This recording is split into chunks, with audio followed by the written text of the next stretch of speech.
So I went to see The Dark Knight Rises the other night, and it totally exceeded my expectations. Incidentally, spoiler alert, it's awesome! Anyway, that's it. That's all the spoilers. Anyway, my fear of the smartphone zombie apocalypse appears to be justified because once again there were people in the cinema texting and Facebooking.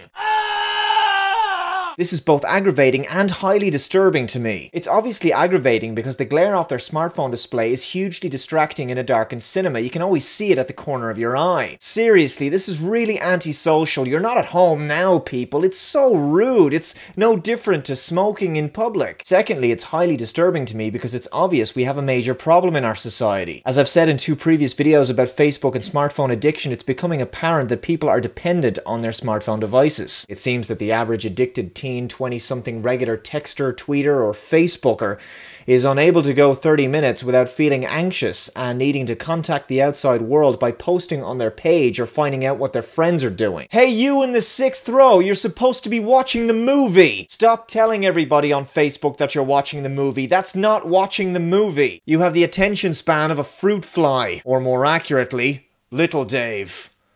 What? Exactly. It's the nervous compulsion to pick up the phone for no particular reason that's really worrying. Now, I don't want to go on anecdotal evidence alone, but does anyone else feel that the atmosphere in public places is starting to disappear? If you're on public transport, in a cafe, a restaurant, now in movie theaters it seems, or if you're in a park, the amount of people, often in groups by the way, who are engrossed in their smartphones with blank and depressed expressions on their faces is really troubling. I think medical research over the next 10 to 15 years is definitely going to warrant having health warnings on such devices, which basically outline the fact that these things are addictive and can probably cause social isolation and depression. But many of you know my opinion on this subject, and you know that I could talk all day about it, and that's not what you tuned in for, but I do want to know your opinion, guys. Is it starting to trouble you, the amount of people who are on their smartphones compulsively in public places, and often when it just seems to be not very appropriate at all? Next up, Intel's Thunderbolt high-speed I/O port looks set to double in bandwidth in 2014. This is thanks to the introduction of the newly planned Falcon Ridge controller. We can expect speeds of up to 20 gigabits per second per channel. OS X Mountain Lion could launch as early as July 25th, which is this Wednesday. The Golden Master has already been finalized and AppleCare representatives have received it in time for an imminent public launch. Again, if it's not this Wednesday, you can expect it to be any day now. Apple said it would be July and we're running out of that month, so this week is a good bet. In other news, Samsung have sent out save the dates to the press for an announcement of their next major Galaxy device for August 15th. Current banter indicates that it could be the next Galaxy Note smartphone or the new Galaxy tablet.